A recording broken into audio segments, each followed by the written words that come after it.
Hey nerds, it's your host Larry Brantley, and you're probably asking yourself, why does Larry sound like a prepubescent 13-year-old boy? Well, I'm getting over a bout of the flu, and since I did not want to afflict my friends Micah and Brent with this illness, we thought this would be a great time to do a special bonus episode of Nerdherfers. On this week's bonus episode, we are talking about all things music. Yes, we are all music geeks at heart. We're going to share some stories about meeting some of our musical heroes. If you've got one of those stories about meeting your musical hero, drop it in the comments section. We'd love to read about it, maybe talk about it. In the meantime, please enjoy this special episode. We're going to call it the flu episode of Nerdherfers. Here we go. Arquito, let's go. Is that a kid or is that a dog? I don't know. It does sound like a call of distress. So, all right. So going back to our discussion about what you were saying about, when Larry realized what it is for the fans, how for the fan themselves, it's 10 times more of that. I was saying it earlier, it's hard to tell a lot of times, but what attracts you to a fandom or gives you the affinity for a certain fandom. But you said something earlier that kind of reminded me that a lot of it is, and I'll switch over. I'm going to switch genres a little bit. My favorite band in the entire world is the only band worth worshiping, and that is Rush. No other band exists. I'm just kidding. You and I are going to have a knife fight. Yeah, no, I'm kidding. I like all kinds of music, but Rush is my absolute all-time favorite band. And you will hear, again, no matter what the fandom is, if it's music, movies, books, whatever, there's probably a time in that person's life where they were going through something. And that thing helped them get through it. True story. And Absolutely. that just becomes a part of them at that point. Yep. Right? And so I think a lot of times, and Rush was that way for me. I mean, a lot of their music, especially in the 70s and 80s, was about outsiders because they were all outsiders growing up, right? Yep. And so there's a lot of kids who were in our situation where, we're not part of the whatever popular crowd or whatever. We're in the nerdy crowd and stuff. And a lot of times that music, it's like, without sounding like a stalker, it's like they're speaking to you, like they wrote that song for you. Yeah, too late. Like they wrote that song for you about, there's songs about, subdivisions is a popular Rush song. Mm-hmm. And it's about, how the kids living in those subdivisions are kind of outside the norm. And so that's a song that greatly appealed to a lot of kids. Again, talking about how your fandom inspires you. So I started playing guitar because of Rush, because of Alex Lifeson. We started a Rush cover band when I was 15. Wait a minute. You started a Rush cover band when you were 15? Yeah. Holy shit, man. That music is complicated. That was like 50 years ago, wasn't it? Yeah, it was. We didn't even have real guitars Were back your then. parents even alive then? We just picked up a stick and put a piece of string on it, and that was our guitar. No, we started Rush cover band. It was funny. And so I'm living here in this town, and it was way smaller back then, right? Hardly anything here. And there were two whole bands in our high school. One of them was a rock and roll cover band like Motley Crue and all that kind of stuff. And we were the Rush cover band. We never got to do anything. We tried out for a battle of the bands. They were like, we tried out with Tom Sawyer, and they're like, thank you, we'll be in touch. Thanks, yeah. And we would go to play parties because we had high school parties. And with their two bands in town, you didn't have much of a choice. We never got asked back. No. Yeah. We had to add other songs to our repertoire so people would have us back to parties. Because That's what happens when you play Tom Sawyer over and Right, over yeah. and over and over. You go into a party and you're playing like Spirit of Radio or All something. right, you Like, guys, what we're is going to this? play one called YYZ. Get ready. They're not singing. It's been like 7 minutes. They're not singing. Yeah. So I'm going to I've got to join the train, as reluctant as I am, and tell you that the Rush song for me that did that, Red Barchetta. Oh. Ooh. Because that was from the Moving Pictures album. Yep. It was definitely a B cut. I mean, now you hear it all the time. Yeah. But it didn't get a lot of airplay back in the day. It was Tom Sawyer. Yeah. Limelight and stuff. Because it's the story that song tells about his uncle and his uncle's car. Yeah. And his uncle bringing him into that. And Rush has always been really, really good about tying real stories into their music as well. Yeah, so for me, it was my Uncle Terry, my dad's youngest brother. So my dad was the middle boy of three. And my dad died when I was 13 years old. So I looked up to my Uncle Terry.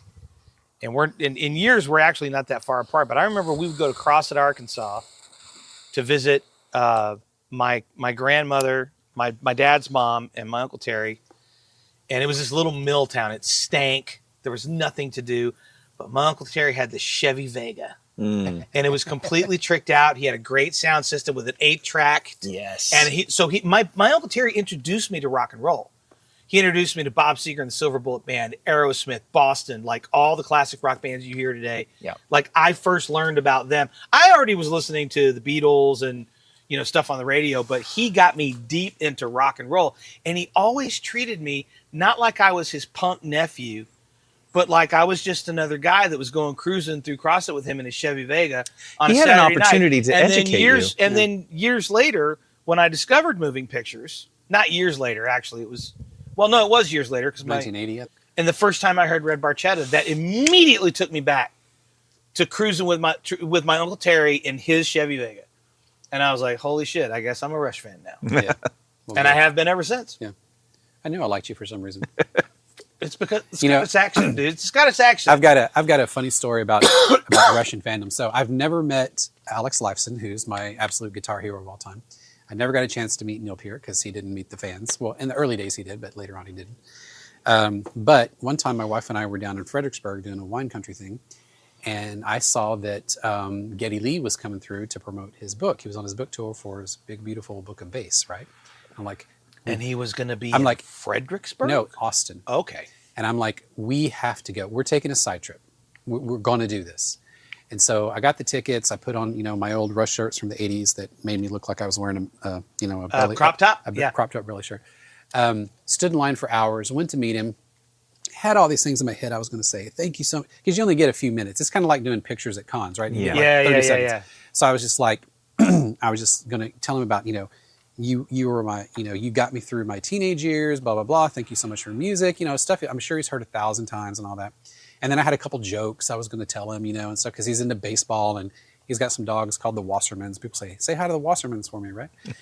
And so anyway, I get up there and my wife is videoing the whole experience. Froze. Oh. My mouth would not work. So he's pulling my book open. He's signing the book. He's asking me questions. I'm just like, I mean, I couldn't even make a sound. I completely froze. It was so funny. Damn it. My wife is over there, laughing her head off. She's on the video. Geddy turns to her and starts talking to her instead. Oh, no. Oh, no. And I had enough, I gathered my wits at the last minute enough to get a fist bump. So I actually said, can I have a fist bump? And that is my experience with meeting one of my heroes. Oh, the only words I ever said to him were, "Did I get a fist bump?" So if I have a fandom, it's music. Yeah. 100%. I was going to say books for you. You read a lot. I do read a lot. That actually started when I was an avid reader from the time I was little, but when I was working on Wishbone, and this is not related to the story I'm about to tell, but as a side note, when I started working on Wishbone, I had a lot of downtime because I was the voice actor, but they insisted that I was on set during filming. So that it was my actual voice interacting with the on-camera actors, right? We learned off the bat really quickly that needed to happen. But a lot of downtime, I would read. Mm. And so, like, if it was an episode we were doing based on whether it was The Hunchback of Notre Dame or Robin Hood or a Sherlock Holmes episode, I was reading it, right? So, yes, I have been a bit of... But even before that, music saved me. So I became a huge fan of music, all kinds of music. And I remember I was freshly out of the Army, and I graduated from high school in 1985. I was very close to my speech and debate teacher. She heard that I'd just gotten out of the military, and she contacted me, and she said, hey, if I get you a bus ticket down to Austin, will you come and be a judge at the UIL speech and debate thing? We'll pay you to do it. I had no job and no prospect, so I was like, sure. So I got on a Greyhound, and I went to Austin. And they put me up in the Doubletree Hotel, which for me was 5-star Ritz-Carlton luxury. I'd never been in a hotel this fancy before. It had a glass elevator. Whoa. So I am Gomer Pyle I walk up to the desk. I'm like, I think I'm supposed to be here. You know, the lady was so nice. What's your name? I told her, yes, we have a room waiting for you. Here's your room. Take that elevator, the glass elevator. I get to get in that and go up. Does it go into the stratosphere? Is there a restaurant above the planet? I got into the elevator, and then two things happened at once. I got into the elevator, and then a bellhop came in with one of those carts that carries luggage and shit. And I noticed that on the luggage cart were a bunch of guitar cases, which I thought, oh, that's kind of cool. And then a guy got on. And I froze. I'm in the back of the elevator. We're all facing forward like you're supposed to in an elevator.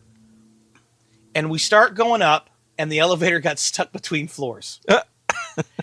So I tapped the gentleman on the shoulder, and I said, listen, I know this is awkward because we're stuck in an elevator, but I just need to tell you that your music got me through a lot of difficult times. You're still making it. I think it's awesome.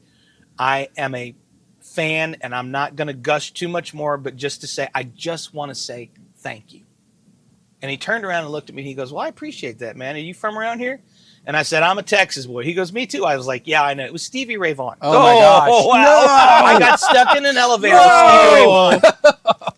And so then he like turns the tables on me. He's like, well, what do you do? What do you? And I'm like, oh, it's nothing like what you know. Like, I just got out of the Army. I'm down here to judge a speech and debate tournament. He goes, well, no, that's cool, man. You know, that's cool.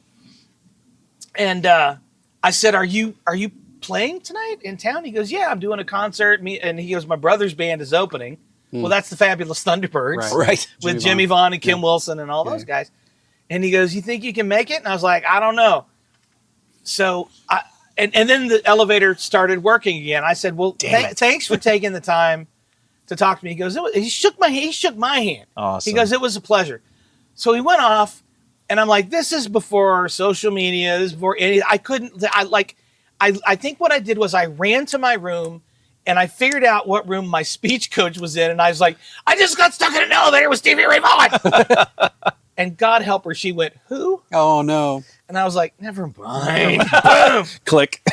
We can't be friends anymore. I think like music is my fandom for sure. It still is. I can totally relate to that. I had a similar experience with Sarah McLachlan. Catch a little bit of trash on this from a couple different people, but I don't really care.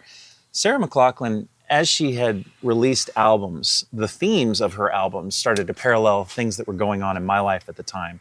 And that's why she quickly became one of my favorite artists. And had an opportunity where she was playing up in, a small venue up north near the border of Texas and Oklahoma. I can't remember exactly where, but my wife got tickets for us.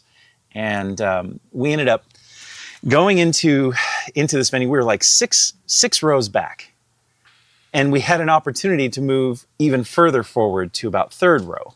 And I see her up there, but before the show, we started shooting the bull with a couple of people that were there. And if you know anything about Sarah McLachlan, there is a thing that she does at every single one of her shows where you get to sit on the couch. But the only way to get on the couch, which is actually on the stage facing the band, they will have a chance to listen to the music right there, and then Sarah will come up and have conversations with the people on the couch and such. Well, the couple that was sitting next to us at the time, they were so bummed out because they're like, oh, I don't have anything to record this moment. And I said, I will record this moment for you, and then we will find a delivery method for you. And so we had this wonderful moment. I'm so excited for you to be on the couch. And, Sarah's just right there because I had seen her 2 times before. But it was like in nosebleed section where Sarah's like this itty bitty little Lego action figure. Yeah. I can't really see her very well. Sarah McLachlan. Lego Sarah McLachlan. Still beautiful. Totally. And so I said, the lady was like, is there anything you want me to ask Sarah? And I was like, hey, if you could get your hands on a pick or something like that would be fantastic. And so she has her moment on the couch, and Sarah McLachlan's talking to this lady, and she whispers in Sarah's ear, and then Sarah takes the microphone, looks out into the audience, and says, I'm supposed to say hello to Micah and Valerie. And you can actually see as I'm recording this moment, the camera just go, and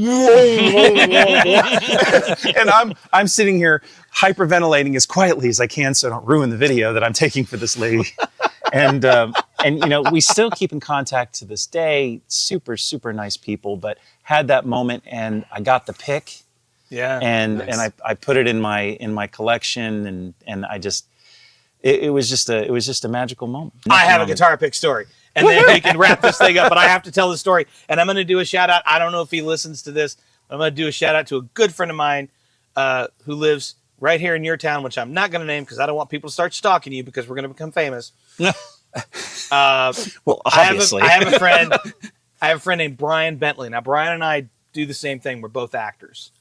Brian's a family man. He's a great guy. He's an avid soccer fan and an avid music fan. He's turned me on to bands as a middle-aged man that I never heard of that I love now, like the Struts. I don't know if you've ever heard the Struts, Yeah. but if you haven't, get into them. They're awesome.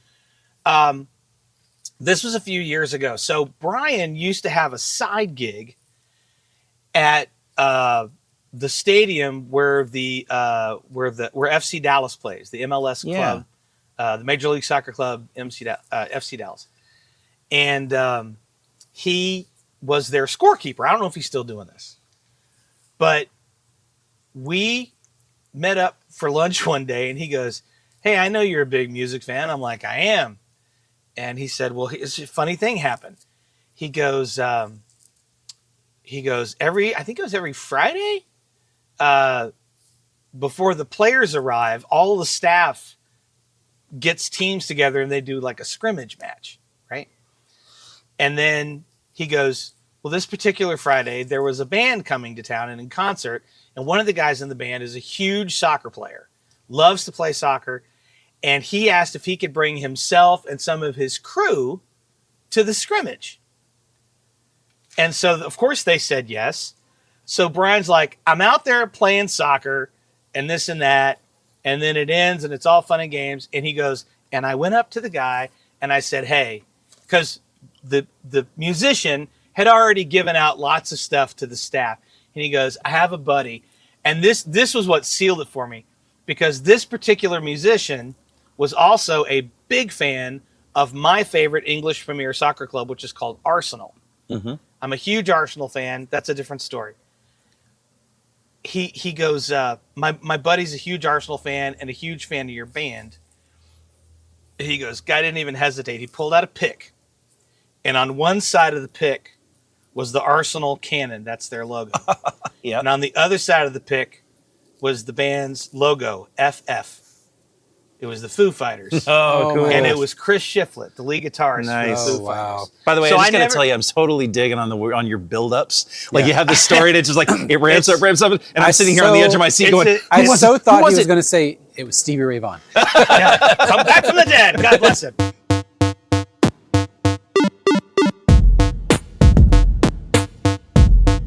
This has been a production of Nerdherfers, copyright 2024, all rights reserved. No portion, and I do mean no portion of this broadcast may be used without permission. Please visit nerdherfers.com for more information and full legal disclaimer, you nerd.